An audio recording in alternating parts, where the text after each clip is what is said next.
Vamos ler este outro relato aqui, que é: matar o meu gato para um ritual. Boa noite, Ana. Vim contar um relato que... peraí, que eu tenho que tirar isso aqui daqui. Vou ficar eu no limbo de novo aqui. Música, vamos ver.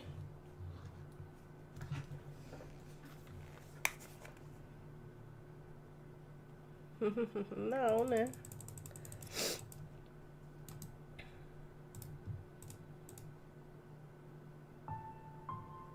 Sim, agora sim. Vim contar um relato que aconteceu há alguns anos atrás com um gato que eu tive. Não citei nomes, pode contar tranquila. Eu tinha um gato, ele era cinza igual um tigrinho, tanto que esse era o nome que eu dei para ele.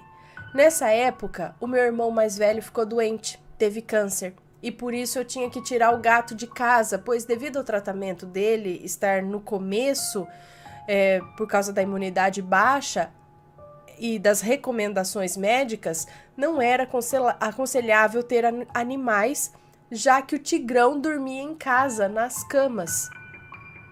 Como eu não queria dar para qualquer um, eu conversei com o meu noivo, que hoje é o meu esposinho, e ele concordou em levar o gato para casa dele por um tempo, até eu poder trazer ele de volta quando meu irmão passasse essa fase inicial do tratamento. No começo eu fiquei triste, mas ia todos os dias vê-lo. Mas você acredita que o meu gato se sentiu abandonado quando eu ia vê-lo e chamava por ele? O gato nem me olhava. Meu esposo e a minha sogra falavam que ele estava sentido comigo. Ele não queria vir no meu colo mais. Levou alguns dias para ele deixar que eu me aproximasse dele. Mas acabou ficando de boa na casa dos meus sogros e do meu noivo. Até que um dia cheguei lá e o meu sogro falou que ele não tinha aparecido o dia todo. E assim se passaram 2 dias e nada do gato. 3 dias e nada. Aí meu sogro começou a procurar pelo bairro, perguntando para os vizinhos, e ninguém tinha visto o gato. Meu sogro procurou nos terrenos baldios e nada. 1 semana procurando, e eu e meu esposo procurando também, e não achamos. Meu sogro ficou desconfiado de uma vizinha, que tinha uma mulher estranha lá. Ele foi lá de novo, bateu, perguntou se ela viu o gato ou se ela pegou o gato. E ela, bem mal educada, falou que não viu gato nenhum. Depois de 1 semana, meu sogro foi procurar novamente e achou o meu tigrinho no meio de um mato, em frente à casa dele, morto, com a barriga aberta. Dá para acreditar, Ana? Até onde chega a maldade do ser humano? O dia que o meu sogro achou ele era uma sexta-feira 13. Eu nunca me esqueço. Quando cheguei lá, meu sogro me contou arrasado. Ele já tinha enterrado o gato para eu não ver e falou que tinha certeza que foi a vizinha que fez aquilo, que tinha certeza que ela mexia com coisa de magia e feitiçaria, por isso matou meu gato para algum tipo de ritual de magia negra. Porque procuramos ele em todo lugar, inclusive no lugar onde o meu sogro achou. Ele depois. Mataram ele e jogaram ele lá. Até hoje eu fico triste quando eu lembro. Bom, Ana, esse foi meu relato. Beijo pra vocês, pros babies, pro Matheus. Deus abençoe vocês sempre. Amém. Muito obrigada. Um beijo pra você. Cara, tinha que ter câmera de segurança, né? Pra ver quem faz essas coisas. Que, olha, mas deixa, tudo tem volta. Ainda mais se mexeu com sangue. Vamos lá para o próximo.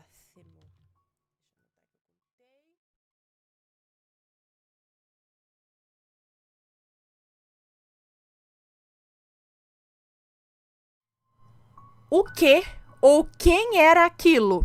Porque com certeza não era minha mãe. Opa, então é o doppelganger, eu acho. Vamos ver. Olá, Ana, boa noite, bom dia, boa tarde. Não sei a hora que você tá lendo. Tudo bem? Espero que sim. Então, é uma moça que nos conta, né? Então, os nomes estão trocados, pode ler sem medo. Eu me chamo Fulana, tenho 18 anos e vou contar um relato que aconteceu comigo. Na verdade, serão 2 relatos, mas como se trata da mesma coisa, eu vou contar num só. Não são enormes, mas nem tão curtos assim também. Mas vamos lá. Então, Ana, quando eu tinha uns 11 ou 12 anos, eu morava com os meus pais e meu irmão, em uma casa alugada. A casa tinha 2 cômodos, mas eram 2 cômodos grandes, e a pia de lavar louça ficava do lado de fora da casa, na lavanderia. E na lavanderia, no quarto, no caso... Opa! Peraí. Ficava na lavanderia. E na lavanderia, no quarto, no caso, tinha uma janela. Ah, tá. A janela do quarto acho que dava pra lavanderia, é isso? Tinha uma janela que, tipo, se via o quarto através dessa janela e vice-versa. Do quarto você via a lavanderia, da lavanderia você via o quarto. Acho que é isso. Então, era um dia de sábado ou domingo, creio eu, e estávamos em casa, eu, minha mãe, Rosa, meu irmão João e minha tia Sol. Eu estava na sala, era sala-cozinha. Estava no sofá assistindo TV quando vi minha mãe ir em direção ao quarto. E nisso a minha tia estava na lavanderia. E quando eu a vi, ela estava tipo ereta, andando reto, sem nenhum outro movimento. A cabeça reta para frente. Eu a vi e chamei, mãe? E ela não respondia. E eu chamei de novo, mãe? E ela continuava sem responder. Aí eu fui atrás dela. Eu segui ela até o quarto. E quando eu estava vendo ela na minha frente, sabe? Eu cheguei no quarto e falei de novo, mãe!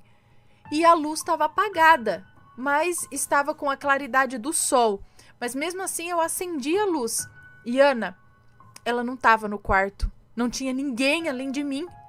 Aí eu fui olhar da janela que dava na lavanderia e ela estava lá conversando com a minha tia na lavanderia. E eu perguntei assustada, mãe, como você foi parar aí, se a senhora estava aqui no quarto? E ela respondeu, oxe menina, eu não fui pro quarto. E eu falei, claro que veio aqui sim, eu vi, eu até te chamei. Mas ela disse que de jeito nenhum tinha ido pro quarto. E Ana, seja lá o que foi que eu vi, era igualzinho a minha mãe. Usava a mesma roupa que ela estava usando aquele dia. Era idêntico. Eu juro. E toda vez que eu lembro disso, os meus olhos até se enchem de lágrima e eu me arrepio toda. O que ou quem seria aquilo? Depois de uns anos, os meus pais, já separados, minha mãe comprou um apartamento e nos mudamos, eu, ela e meu irmão. Aqui tem 2 quartos no corredor e no final do corredor é o banheiro. Eu tô falando isso só para vocês entenderem. Da porta do meu quarto Da porta do meu quarto e do meu irmão, dava para ver o corredor. E teve um dia que eu tava deitada e vi a minha mãe passar de toalha, uma toalha cinza que a gente tem. Ela passou em direção ao banheiro, mas passou ereta de novo, com a cabeça reta, em direção ao banheiro. Aí eu disse, mãe, não demora porque eu já vou tomar banho também, tá? Eu vou lavar o cabelo. Ela não respondeu nada, mas eu nem liguei, fui mexer no celular. Aí eu notei que tinha passado vários minutos e ela não costumava demorar. Fui no banheiro e não tinha ninguém. Fui no quarto dela e ela não estava. Aí eu fui na sala e ela estava sentada na poltrona assistindo TV. Aí eu perguntei, por que a senhora não me avisou que já tinha terminado de tomar banho? E ela me respondeu, mas como assim? Eu não fui nem tomar banho agora? Aí eu me arrepiei toda de novo e disse, como não? Eu vi a senhora passando e ainda disse para você não demorar porque eu ia logo em seguida. E ela disse que não ouviu nada, até porque ela estava tão concentrada na TV. E eu lembrei na hora do outro ocorrido. E até hoje eu não sei o que era aquilo. Eu tinha 17 anos nesse último ocorrido. Bom, eu tenho vários outros relatos porque eu já vi muita coisa. Não digo que eu sou médium, mas já vi sim coisas estranhas. E é isso então, né? Obrigada por ler meus relatos, Ana. Sigo vocês desde 2016, se não me engano. Vi quase todos os seus relatos e amo. Acredito muito neles. E agora sim, é isso. Beijos, Ana. Até a próxima. Desculpa qualquer erro. Um beijo pra você. Muito obrigada. Então, estranho porque isso aconteceu em 2 casas diferentes e com a mesma pessoa. Tipo, a cópia da mãe. Não sei o que é isso, gente. Porque era de dia, né? Porque se é à noite, quando a pessoa tá dormindo, a gente pensa numa projeção astral, alguma coisa. Mas não, a mãe dela tava ali. Foram 2 situações durante o dia, em casas diferentes, mas sendo a mãe dela a copiada. Será que há não sei, gente, uma falha na Matrix, em outra dimensão? Mas ele tem um jeito característico de andar. Não é assim, é reto e olhando pra frente, tipo um robô, assim, né? O que é isso, gente? Qual o objetivo disso? Será que realmente é uma falha na Matrix? Hein? Deixa eu ver aqui, dar mais beijinhos no pessoal. E aí, tá gostando dos relatos? Então o que você acha de deixar um like aí no vídeo, hein? Gosta dos relatos? Deixa o seu like, mesmo que seja nos cortes.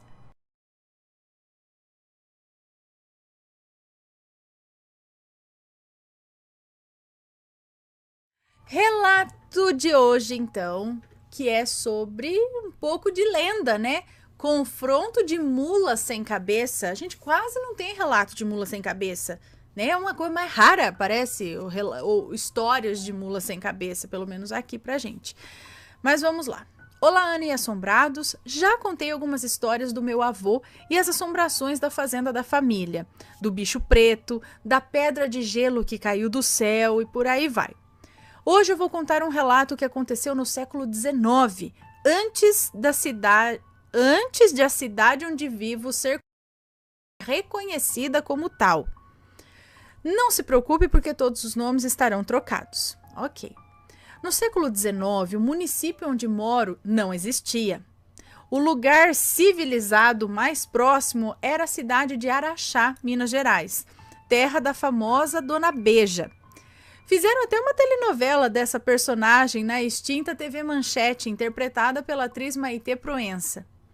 Araxá fica a 178 quilômetros de distância daqui.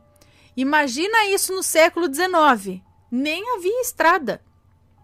A região era conhecida na época como o sertão da farinha podre, porque os bandeirantes deixavam sacos de farinha amarrados nas árvores pelos caminhos para quando voltassem das explorações, para que pudessem carregar mais minério de ouro e pedras preciosas. Ao ar livre, a farinha apodrecia. Foi o caminho traçado pelos bandeirantes foi no caminho traçado pelos bandeirantes que surgiu um arraial com igreja na Praça da Matriz. Menos de 2.000 pessoas no total. Um ponto de comércio básico para servir as poucas famílias, um ferreiro e as fazendas tão grandes que os donos nem faziam cercas. O lugar pegou emprestado o nome da igrejinha. Hoje ambos não existem mais. Arraial de Santa Maria. Nos idos de 1860, um arraial com esse tanto de gente não podia ficar sem padre. A diocese não permitiria isso, ainda mais num lugar com garimpo tão rico, né? Foi designado para Santa Maria um padre português, que vamos chamar aqui de Manuel, vindo do Rio de Janeiro. O padre Manuel era lá um homem jovem e saudável. Falava latim e tinha bons dentes, de modo que algumas mulheres iam se confessar mais do que o habitual. Algumas iam todos os dias. Oi, quanto pecado! E todos os dias confessar com o padre, bonitão. Não sei se era bonito, era bem pessoal, jovem, saudável, já estava bom. Começaram as fofocas de que o padre não era tão católico assim, que ele ficava com muito do ouro doado para a igreja e tinha amantes secretas no arraial. Rapaz, Assim correu o fuxico por alguns meses, até chegar a época da quaresma. 10 dias antes da Semana Santa, deu-se um fenômeno que algumas pessoas guardam das histórias contadas pelos bisavós. Era noite de lua cheia e a Praça da Matriz estava muito clara, dava para ver longe. Os moradores do entorno da igreja acordaram com barulhos de cascos que batiam com muita força no chão e coices nas portas das casas. Vidraça era um luxo que ninguém tinha, então abriram as janelas e as portas para ver o que era aquilo. Havia 3 mulas brigando na praça, mas no lugar da cabeça,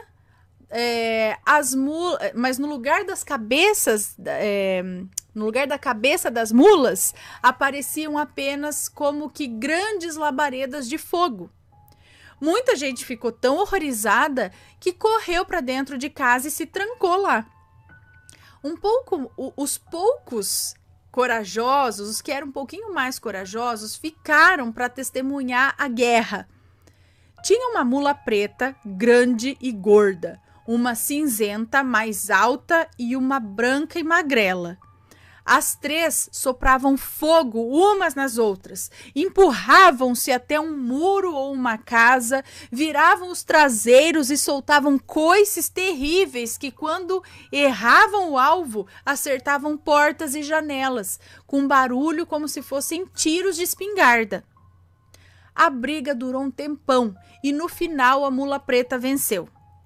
As outras 2 fugiram da praça esfoladas e mancando, sumiram pelas beiradas do arraial. A preta então foi até a porta da igreja, deu vários pinotes, levantando poeira e soltando uma gargalhada de mulher. Depois saiu em disparada sem rumo.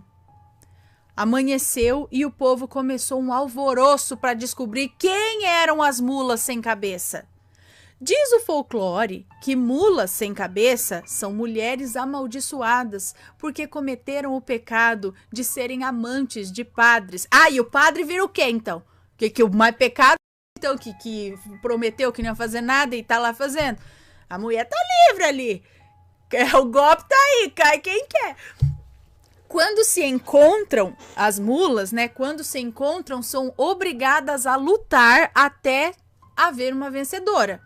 Geralmente venceria a que ganhou mais ouro do padre e que por isso teria ferraduras pesadas. Oi, eu não sabia disso.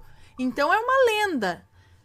O folclore diz que as mulas, elas, quando se encontram, elas são obrigadas a lutar até ter uma vencedora. E geralmente aquela que vence é a que ganhou mais ouro do padre e por isso as ferraduras são mais pesadas. Gente, o clima ficou muito tenso, porque aí todo mundo queria saber quem era as mulas. O clima ficou muito tenso e, por fim, alguns fazendeiros mais ricos foram pressionar o sacerdote para ele deixar a igreja. No mesmo dia, o padre Manuel arrumou suas coisas e foi-se embora para nunca mais voltar. Até o sábado de Aleluia, ninguém saiu de casa à noite. Crianças escondiam as cabeças debaixo das cobertas. As mulas sem cabeça? Ninguém conseguiu descobrir, porque nunca mais foram vistas. Mas, gente, e aí? Será que era mesmo? Era crendice, assim, se não tinha nada a ver? No fim, às vezes o padre não fez nada e os outros, por causa da lenda, do folclore, não sei o que lá, apertou ele e falou, gente, mas não fiz nada. Não, mas tem mula sem cabeça aqui, então o senhor fez, então vai embora. Aí ele foi. Não sei. E a mula? Não sei, gente. A mula sem cabeça. Alguém já viu aí? Manda um relato pra gente. Porque, assim, tem umas coisas do folclore que é folclore. Aquela assim. Aí eu acredito no saci, mas na mula sem cabeça eu não acredito. Eu não sei, né? Porque, assim, você fala, mas que ser é esse? Né? Por que? Aí a mulher que ficou com o padre, assim, vira mula, é uma obrigada. Não sei, sabe? Isso explica. Então, talvez, o que eu penso é o seguinte, talvez tenha algum ser que apareça assim, se a cabeça, sei lá. Mas aí, para explicar esse ser que solta fogo, aí eles falaram que é a mulher que fica com o padre. Mas não necessariamente tem que ser a mulher que fica com o padre. Às vezes existe um ser por aí e essa explicação que deram não significa que é a realidade, não é? Que tem aí a aparição desses cavalos que não tem cabeça em lugar da cabeça. Não sei, gente. Tem aqui relatos de mula sem cabeça. Mas se você já viu falar, eu vi. Tava assim lá no sítio. E não sei o que e tal. Aí vocês contam pra... Na cidade não tem mula sem cabeça? Nunca aconteceu nada na cidade? Só nos sítios? As mulheres daqui da cidade que não viram mula sem cabeça? E o padre vira o quê? Mas tem um lance do padre também. Não tem? Tem a maldição, pega o padre também. Bom, não sei, gente, nem lembro mais. Deixem aqui nos comentários, ok? Se for comentar, que seja com respeito, por favor, tá bom? E se tiver uma história com mula sem cabeça, manda pra gente também. Um beijo pra vocês e a gente se vê no próximo relato. Fui!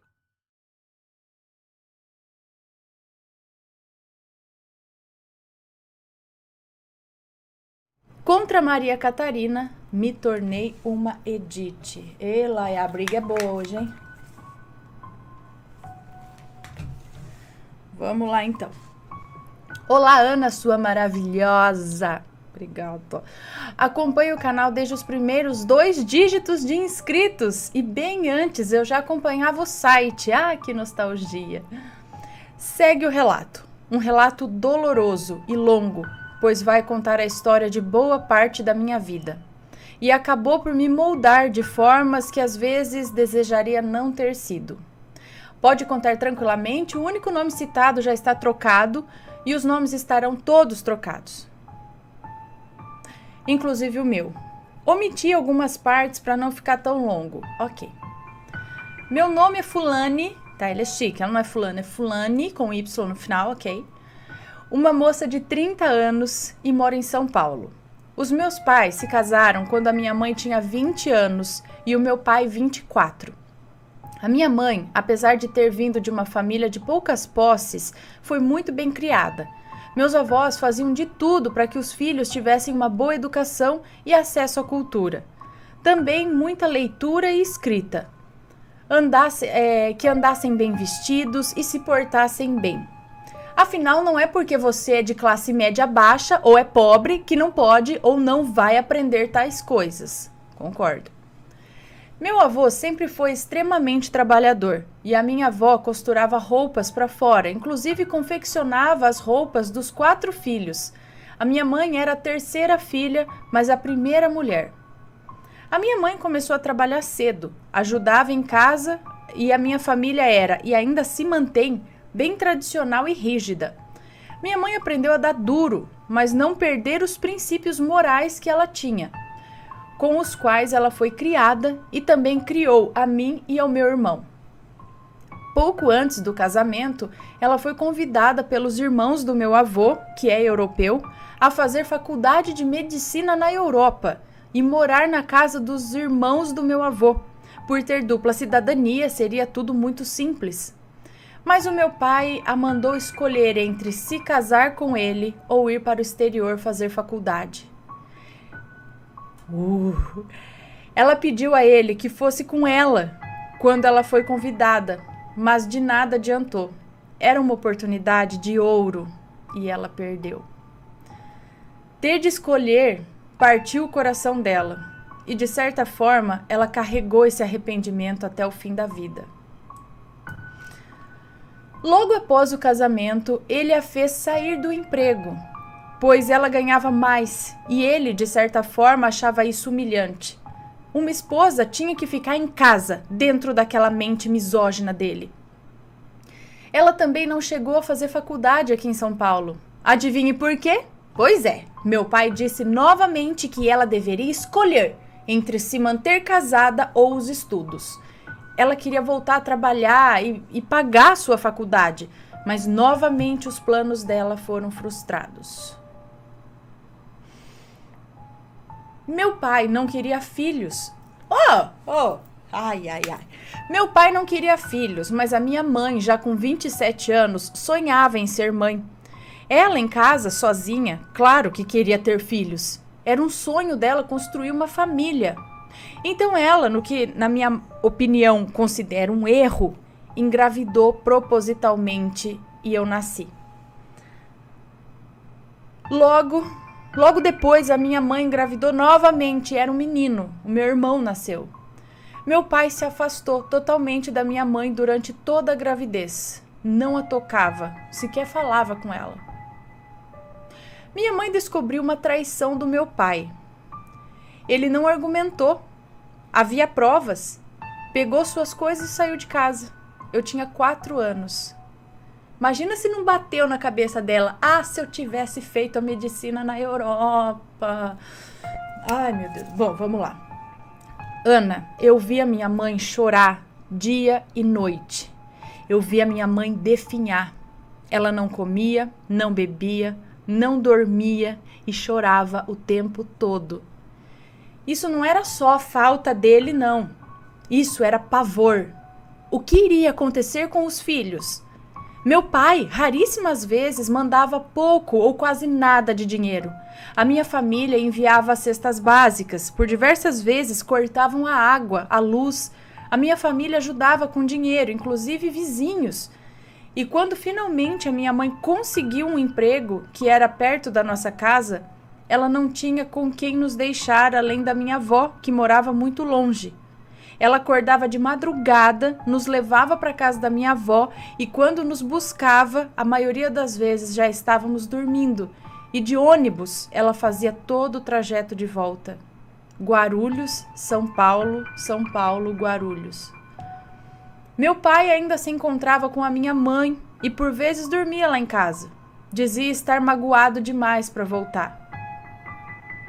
Mas também disse que estava sem dinheiro e pediu que a minha mãe vendesse a casa e desse metade do dinheiro para ele e que a outra metade ele pagaria e daria entrada em uma pequena casa para ela.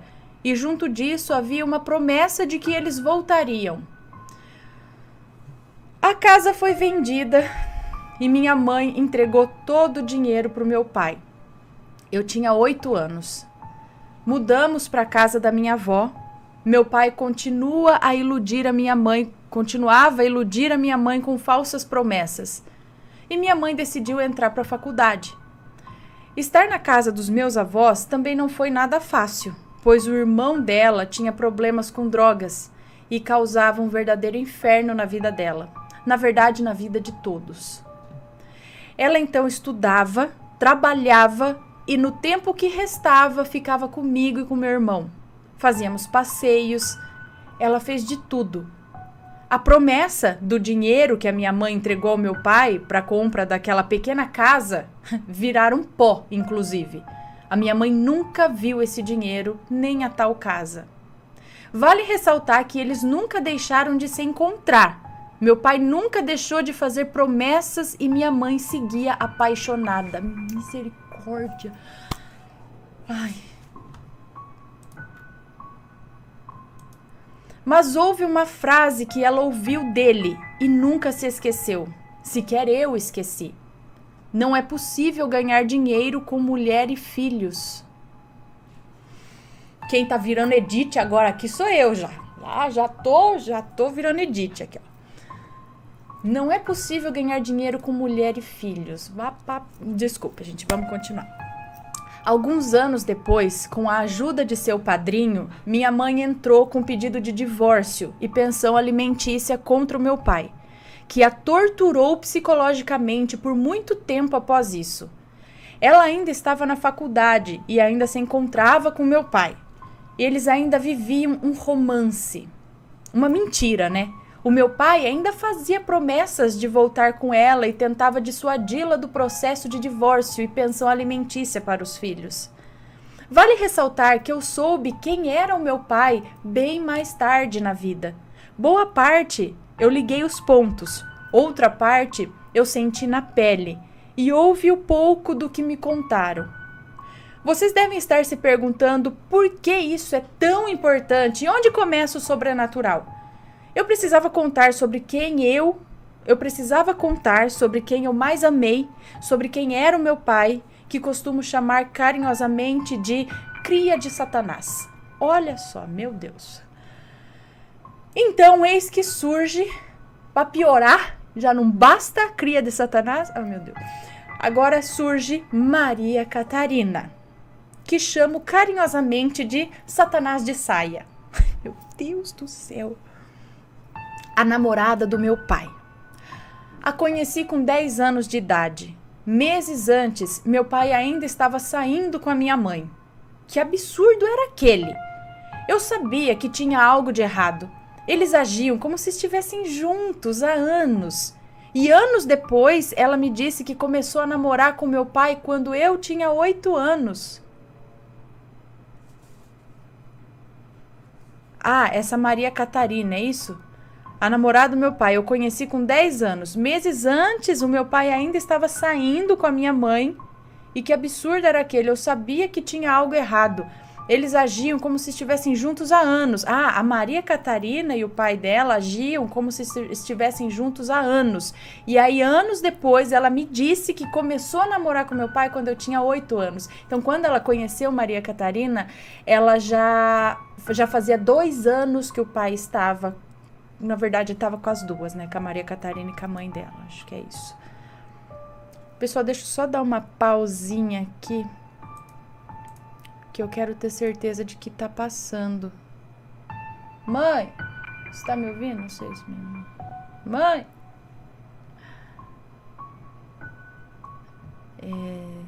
Deixa eu pôr aqui. Porque vocês me avisam se parar. Tá. Vamos continuar.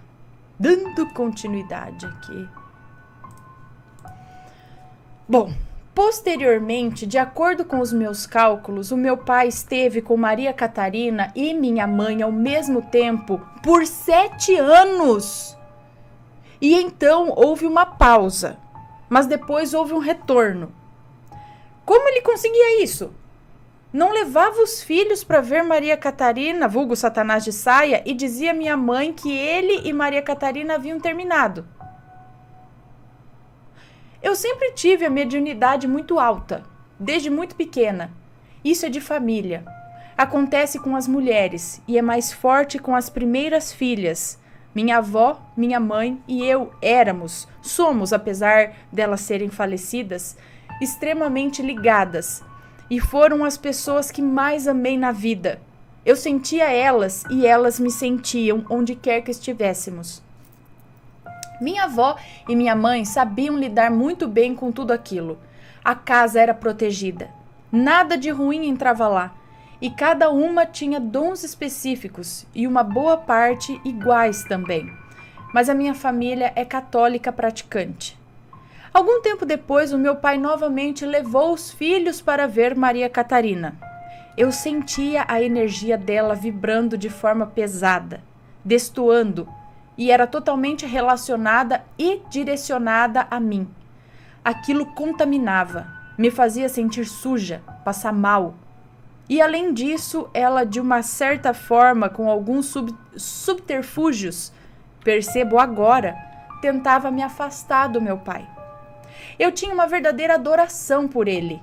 Eu não posso dizer que não sabia de tudo, que não sabia de todo quem ele era, porque eu sentia que havia muita coisa errada, mas era o meu pai, e isso me dava uma certa cegueira.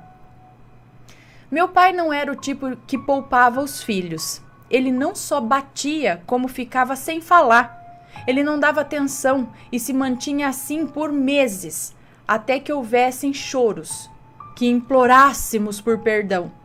Às vezes por coisas tão banais que nem lembrávamos o que era. E foi assim a vida toda, além do joguinho do filho favorito.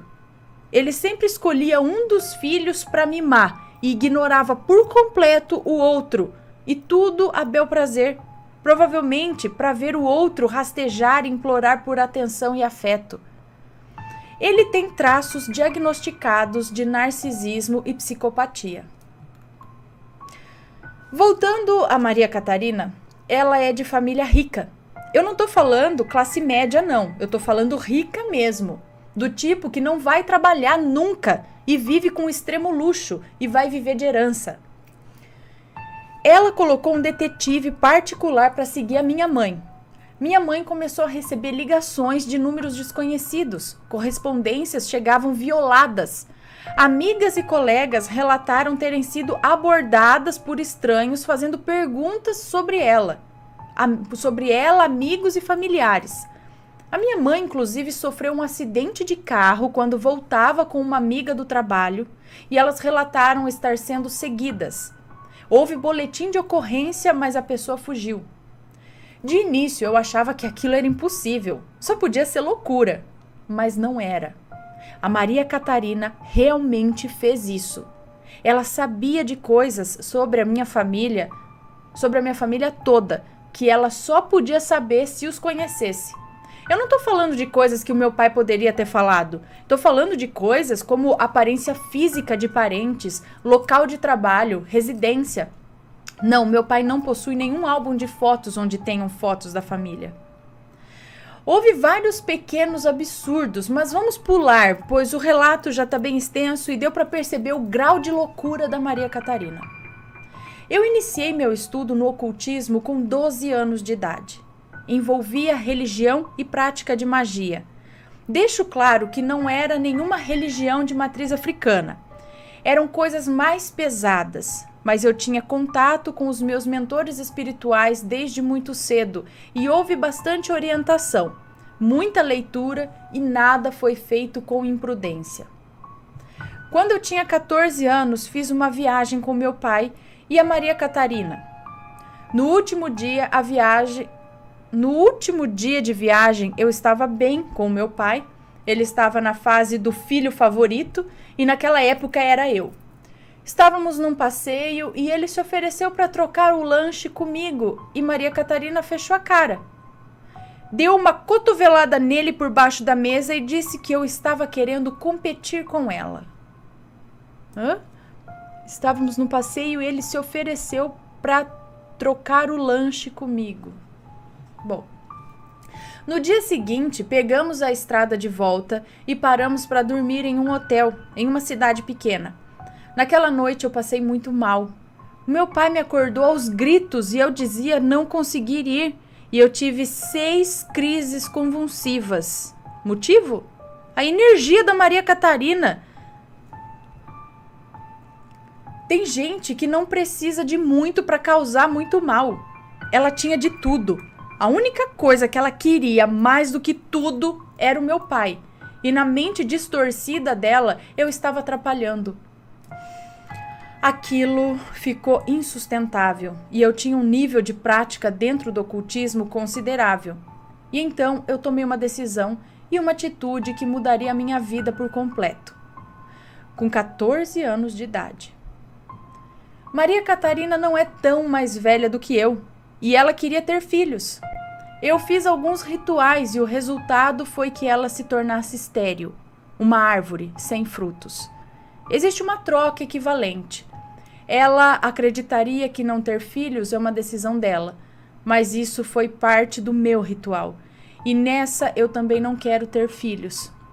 E aos 30 anos não tenho filhos, apesar de ter vivido relacionamentos longos e várias chances para acidentes. Maria Catarina e meu pai terminaram por um tempo, logo após a viagem. Maria Catarina fez um verdadeiro inferno na vida da minha mãe, ainda com detetives atrás dela e as perseguições. Minha mãe não tinha paz e eu sofria imensamente em ver ela trabalhar tanto, ver o meu pai voltar, se encontrar com a minha mãe, e certamente a Maria Catarina sabia sobre isso. Eu o via enganar a minha mãe com falsas promessas, como fez várias vezes antes. Então eu estava com 17 anos. Meus pais ainda estavam se encontrando e a minha avó me ligou e me disse que a sua vizinha trabalhava com a irmã da noiva do meu pai, de quem eu sequer sabia da existência. A minha avó me disse que o meu pai se casaria no mês seguinte e me pediu que contasse para minha mãe. Eu contei e a vi desmoronar. Ela o chamou, ele foi, ela disse que sabia, ele não disse uma palavra. Minha mãe nunca mais olhou para o meu pai. Ele tentou ligações ela o ignorou por completo. Ele morreu para ela ali. E eu finalmente encontrei paz. Meu pai se casou com a nova mulher. O casamento durou 3 anos. Calculo eu que ele esteve com a minha mãe, Maria Catarina, e essa número 3 aí, por 5 anos. Meu pai e Maria Catarina voltaram. Maria Catarina ainda me era um problema. Meu pai pisou muito em mim, me ignorou muito, e aquela tortura psicológica era alimentada por mentiras que ela dizia. Ela me culpava pelo término dos dois. Certa vez eu até tentei hastear a bandeira branca e chamei Maria Catarina para almoçar. E após o almoço ela disse ao meu pai e ao meu irmão que é cego de amores pelo meu pai e por Maria Catarina, que disse a ele que eu havia pedido que ela comprasse para mim inúmeras coisas. O que ocorreu, na verdade, é que ela me deu um livro de autoajuda. Eu odeio autoajuda. Minha mãe acreditou no meu irmão, que disse à minha mãe que eu era uma falsa. Se a minha mãe não me conhecesse tanto, não soubesse quem é Maria Catarina e não soubesse que o meu irmão costuma mentir muito e que eu odeio autoajuda do fundo da minha alma, eu corri o risco dela ter acreditado. Meu pai dizia, e ainda diz, que há algo de ruim dentro de mim que ele não sabe explicar. Ele acredita nas mentiras dela. Foram várias mentiras sobre mim, sobre a minha mãe, sobre a minha família. Algumas eu sei. Não tenho arrependimento nenhum de ter deixado aquela mulher seca. Acho que ela enlouqueceria qualquer um que chegasse ao redor dela.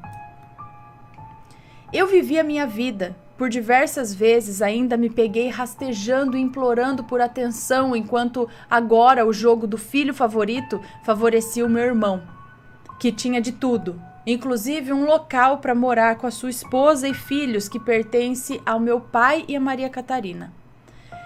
Eu não pude e nunca contei com nada vindo dele. Eu só tinha minha mãe e por muitos anos foi assim. Minha mãe ajudou meu irmão e a família dele imensamente e eu era chamada para jantares sociais com meu pai e Maria Catarina, onde só falavam o trivial. Já havia desistido. Eu não rastejaria mais. Não se implora amor ou se rasteja atrás de quem não te ama, de quem nunca vai te amar. Foi quando a minha mãe faleceu. Maria Catarina surgiu oferecendo toda a ajuda do mundo, dizendo que lutaria por mim. Logo depois eu fui convencida a me mudar para a casa do meu pai. Quando me mudei para a casa do meu pai, estava desempregada. E o que passei em 3 meses na casa daqueles dois, muita gente não sabe. Eu era uma estranha. Eu não podia mexer em nada.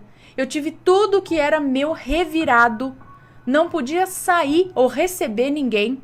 A minha aparência era constantemente criticada e, novamente, Maria Catarina demonstrava o ciúme dela que a levou ao primeiro término. E ela disse em uma ocasião que o meu namorado deveria comprar uma coisa que ela achava ser essencial e eu trivial. E eu disse que não pediria ao meu namorado. Não pedia nada, nem ao meu pai. E ela disse que o meu pai não me come. E me deu ânsia de vômito na mesma hora.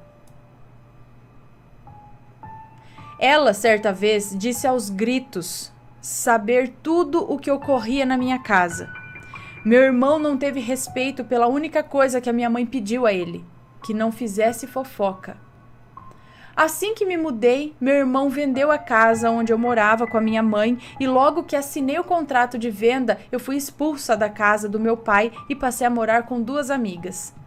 A verdade é que o meu irmão arquitetou tudo isso. A minha saída para a casa do meu pai, para que ele pudesse vender o apartamento e pegar a parte dele da herança, pouco se importando com o que seria de mim. Eu estava muito frágil, eu confiei em quem não deveria e me dei muito mal. Hoje eu vejo que estava claro como a luz do dia o que me aconteceria. Meu irmão mora no mesmo apartamento e eu meu irmão mora no mesmo apartamento e eu nutro um ódio que não será possível abandonar. Ninguém da minha família me estendeu a mão quando fui expulsa, mas guardo cada palavra, cada ação no fundo do meu coração. Muita gente deve estar pensando: ah, você deve perdoar e esquecer. Não espero que ninguém entenda. Eu não espero justiça divina, pois nem a minha mãe viveu para ver isso. Eu não acredito no kardecismo, não vi lei do retorno, e talvez quem tenha de fazer retornar seja eu nesse caso. Eu já comecei a mexer meus pauzinhos sem sequer praticar rito algum. Eu perguntei a ele uma única vez se ele tinha dito algo para o meu pai. Eu perguntei a ele uma única vez se ele tinha dito algo para o meu pai e Maria Catarina sobre coisas que aconteciam na casa da minha mãe. Pois na noite anterior, Maria Catarina gritava histericamente que se era verdade o que foi contado, não era fofoca e só um membro da minha família poderia ter dito. Só poderia ser o meu irmão. Falo isso com propriedade. Bastou contar algo a ele e a mais ninguém. Esperar para perguntar se meu pai já sabia e ouvir o meu pai dizer que sim. Então, quando perguntei ao meu irmão se ele disse algo, eu pedi que ele jurasse por Deus e pela minha mãe. E ele jurou e disse que não contou nada. Então eu disse que o problema agora era com ele, minha mãe e Deus. Eu não vou perdoar. Não vou perdoar nem a traição dele com a minha mãe, nem mesmo tudo o que ele me fez. Foi bem mais do que eu contei. Eu não preciso fazer ritos. A minha energia trabalha, mas se fizer algum rito, é só sentar e esperar. Não estou com medo. Na verdade, acho que só vou estar sendo mais rápida ao fazer a minha justiça. Ainda não fiz rito algum, não me decidi. Mas não descarto a possibilidade, pois a possibilidade de perdão é inexistente. Obrigada, Ana, por ler meu relato. Desculpe qualquer erro. Muitos beijos a você, aos bebês. Felicidades sempre. Muito obrigada pelo seu relato. Muito obrigada por compartilhar a sua história conosco. Então, pessoal, visto tudo isso, como que a gente vai julgar a pessoa que não quer perdoar? É passar batatinha, né? Não é fácil. Não é fácil. É fácil você falar que tem que perdoar quando a sua vida tá de boa, né? Tranquilo e tal.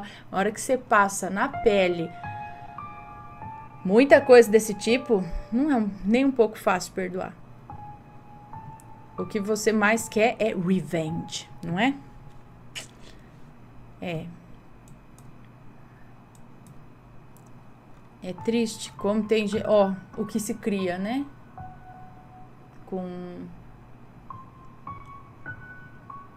Aí a gente vai lá pra trás e vê aonde começou o errinho. Aonde foi? Que é recorrente isso também. Aonde foi que começou aquele errinho? Foi quando ele, já naquele iniciozinho, pediu pra escolher entre estudar fora ou ele. Pronto. Aí já começou isso, aquele egoísmo, aquele, né? Aquela coisa de achar que a mulher não pode ganhar, fazer com que a mulher seja submissa para ele poder crescer e virar o tal, né? Aí começa uma coisa, um erro atrás do outro, aí já arranja outra que é mais ruim também, louca, e aí mulher ruim é bicho feio. E aí vai criando uma coisa ruim atrás de outra coisa ruim e vira uma bola de neve.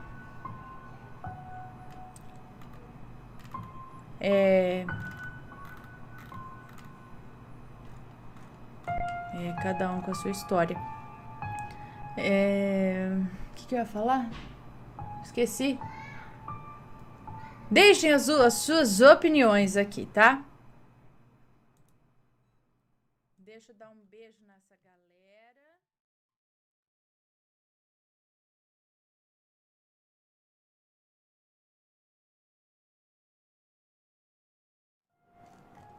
Vamos lá, esse aqui é médio bonito. Medião. Médio. Tá, vamos lá. O triste fim de uma jovem sofredora pela obsessão de um bruxo. Gente. Olá, Ana. Me chamo fulana. Sou a mesma que contou o relato do espírito revoltado. Obrigada por ter lido. O relato que vou contar é real. Gostaria que não tivesse sido, pois essa jovem sofreu muito. Tá tudo certo aqui? Eu tirei. Tá. Vai ficar longo. Medião. Pois tenho que contar os detalhes para que vocês possam entender melhor. Tive que perguntar para minha mãe, que mora em outro estado, os detalhes, pois essa jovem era a melhor amiga dela. Eu cresci escutando essa história verídica. Os nomes já estão trocados. Esse relato ocorreu na Bahia. Vou chamar a cidade de a Cidade dos Sofredores.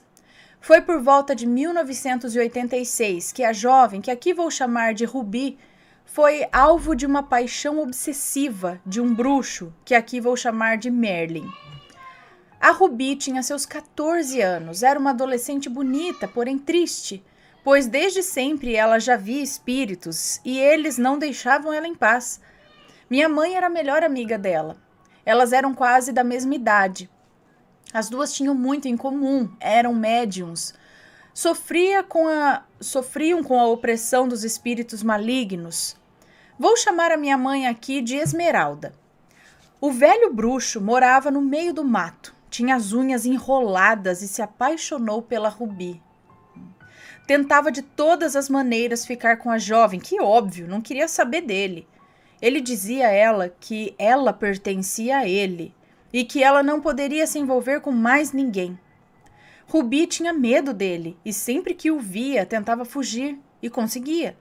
Ele a cercava por todos os lados, mas ela sempre conseguia fugir dele. Rubi amava sua amiga Esmeralda a ponto de as duas terem feito um pacto de que quem morresse primeiro viria buscar a outra. Guardem essa informação. Bom, o tempo passou. O velho bruxo finalmente morreu. Para muitos, esse seria o fim da obsessão do velho bruxo pela jovem Rubi. Mas ela sabia que para ela seria diferente, pois ela era médium e já sofria por ver espíritos. Óbvio que ela não foi ao velório, mas quem compareceu disse que nenhuma vela ficava acesa. Naquela noite, Rubi estava no seu quarto, perto dos seus irmãos, mas isso não impediu do espírito dele subir no telhado e entrar no quarto e tocá-la. Depois disso, ele não deixou mais a Rubi em paz. Ela não podia usar esmalte vermelho, nem batom, nem roupas curtas, nem cortar os cabelos, nada que chamasse a atenção dos outros, que se ela fizesse isso, ele batia muito nela. O espírito do bruxo, filho da mãe, ele batia muito nela. E a sua amiga Esmeralda... ele batia muito nela. A sua amiga Esmeralda e outras pessoas um dia presenciaram uma cena horrível. A Rubi começou a chorar, dizendo que eles estavam vindo. E quando as pessoas perguntavam, eles quem? Ela só repetia, eles estão vindo. E começava a pular e a gritar. Ela caía no chão, descabelada, dizendo, eles estão me batendo. E quando finalmente ela parava e se levantava, todos viam as marcas nos braços da surra que o espírito dava nela. Essa tortura espiritual durou 5 anos, até que ela, não aguentando mais, foi embora para outra cidade morar com uma tia. Nessa nova cidade, ela conseguiu finalmente ter um pouco de paz. Conheceu um rapaz, se apaixonou por ele, se entregou a ele. Tudo parecia estar indo muito bem, até que ela teve que voltar para a Cidade dos Sofredores e pedir para o pai dela realizar o casamento, pois ela estava bastante apaixonada. E viu uma chance de esquecer o passado e recomeçar em outra cidade, longe daquele lugar que deixou traumas nela. Só que ela jamais imaginaria o que estava para acontecer. O espírito resolveu dar a cartada final. Vendo que perderia ela, o espírito do bruxo a perturbou de tal forma que ela resolveu dar fim à sua vida. Em 1991, ela não aguentando mais o tormento, deu fim. E o Merlin, o bruxo, disse ainda em vida que nunca a deixaria em paz, e nunca deixou mesmo. No momento em que ela estava morrendo, a irmã perguntou: Ruby, por que você fez isso? E ela respondeu: esse é o meu destino. E morreu. Descobriram depois da sua morte que ela estava com 4 para 5 meses de gestação. Esmeralda, nessa época, já estava cansada. Tinha 3 meninas e uma delas havia acabado de nascer. Esmeralda frequentava o centro espírita e lá uma pessoa que incorpora, não sei o nome certo para pessoas assim, mãe de santo, sei lá, ela começou a chorar e a falar igualzinho a voz da Ruby. Lembra quando eu falei para vocês guardarem a informação de que elas fizeram um pacto de que quando uma morresse vinha chamar e vinha buscar a outra? Aqui vocês vão entender o porquê. Ela disse que estava sofrendo muito, acho eu que era no umbral, e que não poderia partir sem levar a minha mãe, pois elas fizeram um pacto de que quem morresse primeiro viria buscar a outra.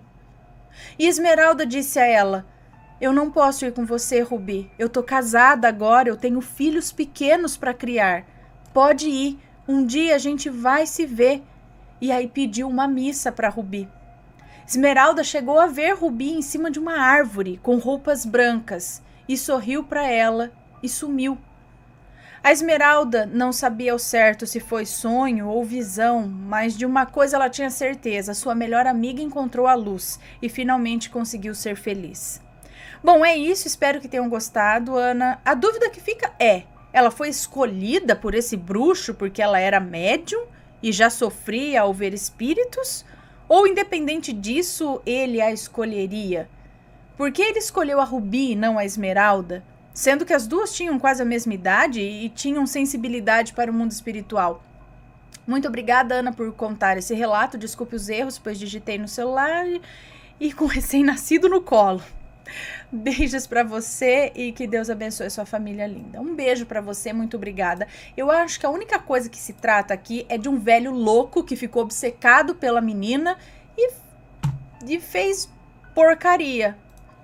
Virou obsessor depois de morto, encheu o saco da menina por pura obsessão, que enfiou ela na cabeça. Acho que é só isso.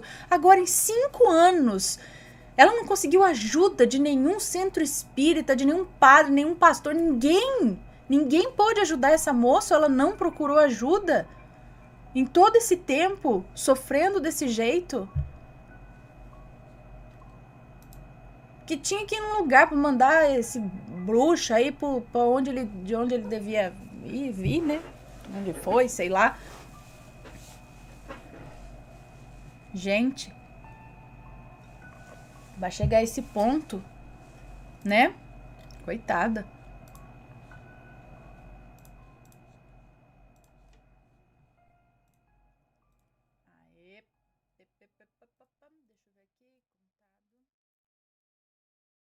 E aí, tá gostando dos relatos? Então o que você acha de deixar um like aí no vídeo, hein? Gosta dos relatos? Deixa o seu like, mesmo que seja nos cortes.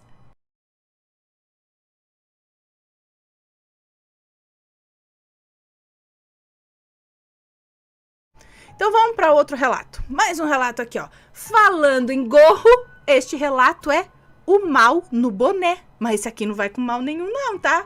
Não, isso daqui é mágico, igual do Saci. O mal no boné. Vamos ver. Olá, Ana e assombrados, como estão? Tudo joinha? Bom, meu nome é Fulana e a história que vou contar aqui aconteceu com meu pai. E foi a história que fez ele passar a acreditar em Deus. Então, a partir de agora, vou contar como se fosse ele. E não se preocupe, Ana, todos os nomes estão trocados. Bom, por volta dos meus 17 anos, eu já morava sozinha em uma cidade do interior de Minas Gerais. Não, peraí. Essa história aconteceu com meu pai... Ah, tá, ela falou, então a partir de agora eu vou contar como se fosse ele. Então agora é o pai dela contando essa história. Então, por volta dos meus 17 anos, eu já morava sozinho em uma cidade no interior de Minas Gerais, já que os meus pais moravam na roça e eu precisei sair para estudar e conseguir uma vida melhor. Sendo assim, novo na cidade, sozinho, arrumei um amigo, que eu vou chamar aqui de João. Arrumei um amigo na escola, é isso? E sempre fazíamos tudo junto. Até que um dia ele me convidou para ir em um aniversário de um amigo dele, o Fernando. Ele não conhecia ninguém que iria na festa além do Fernando, o aniversariante, mas não queria deixar de ir e me pediu para acompanhá-lo. Então eu aceitei o convite. Eu e João chegamos lá e a festa era em um bairro que tinha um pequeno aeroporto. Guardem essa informação. Nos acomodamos e começamos a nos enturmar com a família e com os amigos do Fernando, até que começamos a reparar que o Fernando estava ficando estressado, pois estava sentindo que, mesmo sendo o aniversário, sua família e seus amigos não lhe davam tanta atenção como estavam dando ao seu irmão. E isso levou uma briga enorme na festa. Eu e o João não sabíamos o que fazer. Ficamos lá parados num canto, olhando toda aquela situação. Até que, de repente, o Fernando simplesmente saiu correndo. Sua mãe, com medo que ele fizesse algo consigo mesmo, pediu para irmos atrás. E então Fernando me pediu para ir junto, já que eles eram muito amigos. Fernando não, o outro amigo, né? O João. Acho que o João me pediu para ir junto, já que éramos amigos. Saímos então eu, João e uma amiga do Fernando, que parecia gostar muito dele. Fernando estava muito alterado. Ele estava com a voz até mudada e corria numa velocidade e de um jeito que não era normal um ser humano fazer isso, não. Foi então que ele correu rumo ao aeroporto e, sem esforço algum, ele simplesmente pulou o muro, Ana. Simplesmente deu um pulo e já caiu dentro do aeroporto. Ali vimos que tinha algo de errado. Pulamos também e, com muito custo, conseguimos segurar o Fernando. Ele tinha uma força sobre-humana. Oi, mãezinha, tudo bem?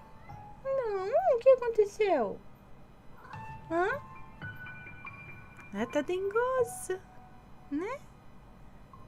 Pronto. Ele estava com uma força sobre-humana.